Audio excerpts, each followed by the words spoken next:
能看啊，你看我们这儿没有人，这儿也没有人，凑死人哦！现在都3点19了，还没有开张，真是我都不好意思说，我都不敢在外面大声说。你说凑人不凑人？你都3点，马上4点了，还没有开张，一个人都没有进来，进来的没有一个人。你说凑人不凑人？大家好，欢迎来到看大陆节目，我是美玲。近年来，随着宏观经济的持续疲软，中国的实体经济正在面临着前所未有的挑战。昔日的人来人往的街道，如今却是冷冷清清。当线下商业的繁华逐渐褪色，空荡店铺和破败的招牌都在诉说着同一个残酷的现实：实体经济正在遭受重创。还有不少网友指出呢，现在街上到处是旺铺转让的招牌，许多实体店纷纷是关门歇业。眼下才刚过5月，再过几个月，情况只会越发的严峻。昨天出去转了一圈，真的是太离谱了，好多的实体店都倒闭了，即使它是开着门的，也有一半是贴着转让的啊。实体店再也回不到从前了。你们说，像这样发展下去，是不是以后都没有实体店了？如果没有实体店了，会是什么样的？就倒闭一家，我就这么跟你说啊，这现在满大街实体店85%都在亏钱，15%呢，可能说持平，真正能够赚到钱的也就5%。你不要跟我犟啊！就今年这个实体环境，你就去找，基本没有一个萝卜一个坑的岗位了，大家都是呢一个人干2个人的活，我又干服务员，又干厨师，又当老板，我还没事在门口做个接待。我一个人要使出2个人的力气给他干活，到了大年的30晚上一算账，我倒欠了他100元。什么情况呢？女人当男人用，男人当他妈牲口用，老板当超人用。还有业内人士预测，5·1过后，实体门店倒闭潮即将开始。5·1过完，实体门店倒闭潮即将开始。现在全国实体店还有几家实体店呢？就今年这个行情，实体店老板离饿死还远。每天满大街的人流量比狗舔的都难忍。别说攒钱给孩子娶媳妇儿，自己的媳妇儿不跑，那就烧高香了。实体店只要一倒闭，批发商就跟着没生意，批发商没了，源头的工厂也跟着歇菜了，然后工人跟着不上，普通人都没钱了，地里的农产品也不能剩下。另外一位网友说，眼下才刚过5月，再过几个月，情况只会愈发的严峻。我感觉现在下半年大家真的是会熬不住，那基本上倒闭率我觉得会几何级成倍数的增长。现在开店其实太难了，你看天天坐在那里等着客户来，比守寡都难，因为基本上线下就没有什么客人，这其实就是当下实体店的现状。在这样的背景之下，很多人都在考虑向线上销售。然而呢，线上的市场也并非是易事。有网友提醒，昨天刚好一个朋友呢在找我聊，想去做网店。就是我是觉得，就是现在你要想清楚，你这帮人你线下你做不明白，你觉得线上凭啥你就能做明白？那现在线上网店其实也越来越难看，你不要觉得说好像线上网店很简单，就是我上架件货物就能开店了。你真正要去找那些有成果的人啊，你跟他们去学习，最好是copy别人的东西。你不要想着说自己就在那儿觉得好像我就上个货品，然后就能做了。这网友进一步指出，很多项目表面看似简单，其实背后运作涉及复杂的流程、资源协调与系统的打法。如果没有人带，没有现成的团队，没有清晰的路径，你就是从零摸索，而这个过程代价却是极其大的。不要轻信所谓的创新机会或者低门槛创业的神话。真正的创新机会往往掌握在本具有资源和优势的人手中。普通个体盲目尝试，结果就是拿真金白银为别人交学费。另外呢，值得关注的就是有媒体报道，截止到目前为止，从餐饮、零售、影院到书店，几乎所有的线下消费业都未能幸免。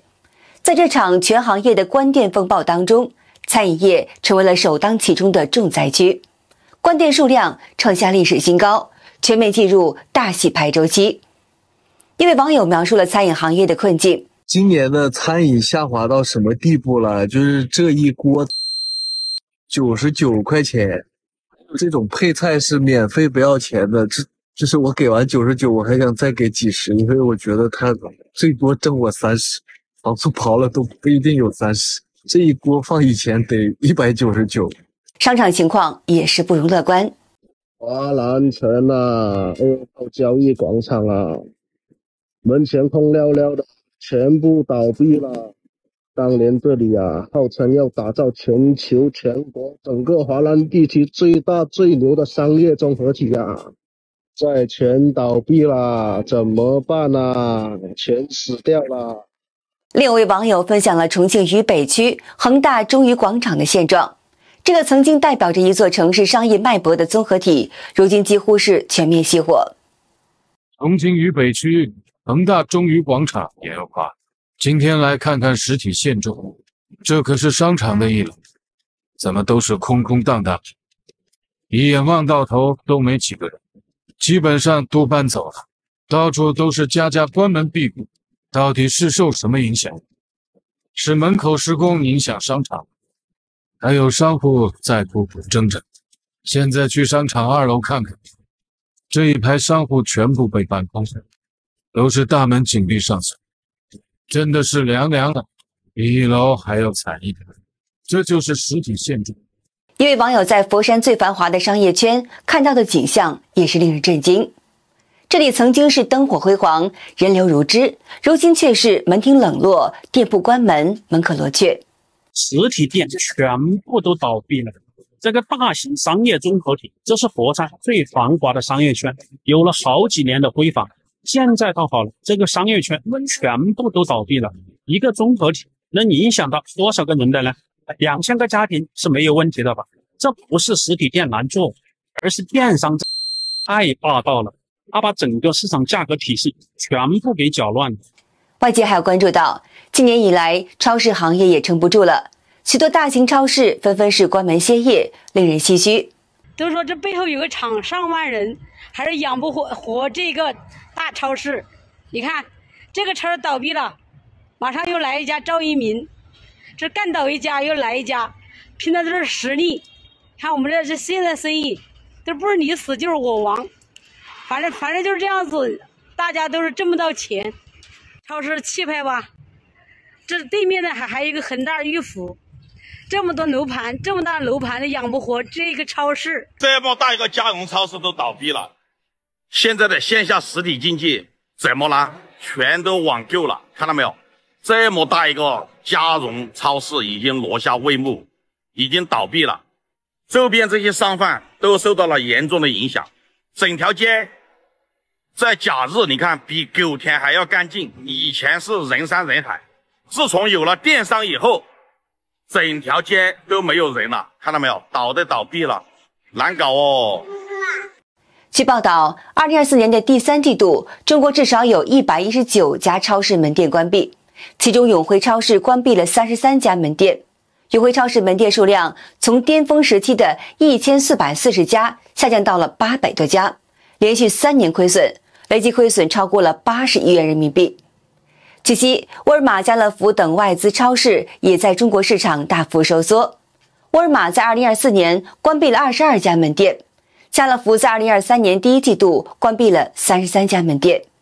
此外呢，烟酒便利店也遭遇了前所未有的冲击。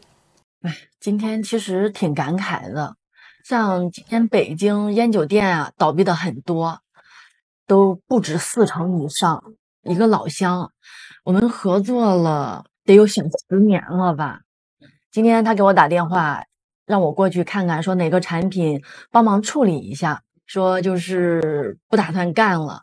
然后我就过去一看呀，哎呀，我的天呐，也是一片狼藉，心里挺不是滋味的。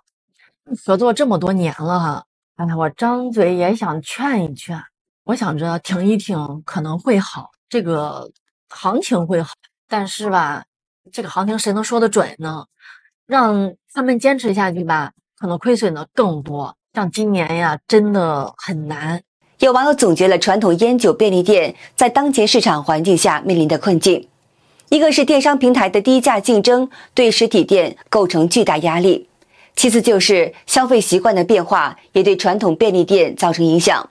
现在实体店里最惨的就是烟酒便利店。烟酒便利店完全可以用肢解来形容，被互联网低价竞争打的是体无完肤。烟酒便利店里头啊，第一酒水是最惨的一个赛道，因为你的竞争对手是什么？你的竞争对手是明星，是嘎子、潘子、李国庆，天天在直播间里头把茅台卖成牛栏山的价格，你根本没有什么竞争力。第二个，卖什么零食饮料，现在什么赵一鸣、好想来啊，这种专业的零食便利店层出不穷，几何式的增长。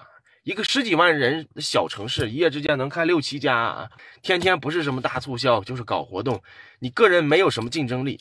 再就是生鲜，什么多多买菜、淘菜、盒马生鲜层出不穷，各种互联网大平台疯狂补贴、低价竞争，最终的结果也不知道谁赢了，反正实体店是死了。唯一好像留的一个自留地就是互联网不让卖烟。然而网友指出，现在烟草生意也不再安全，因为门店密度越来越高，市场迅速饱和。为了保住烟草档口，店主还得一次性进足大量的库存，但现实就是货进了卖不掉。如今消费全面降级，普通人手里的钱是越来越少了，抽烟也趋向于低价，10几块钱的便宜烟成为了主流。但问题就是这些价位的烟本身就力薄，动香慢，而中高档的烟更是无人问津，甚至呢一度供不应求的中华烟，如今也出现了价格倒挂的现象。烟草便利店已经沦为电商时代的拾荒者，只能吃网际网了嘴里剩下的残羹冷炙。面对如今的情况，不少人认为，如果把网店全部给关掉，实体店的生意肯定会慢慢好起来。实体店的生意一旦好起来了，他们呢就会大量的去招工，员工有了钱呢，他们就敢去消费，这样就形成了一个良性的循环。而另外一位网友也表达了对实体店的现状的担忧。来瞅瞅这大周末的商场，连个人影都没有。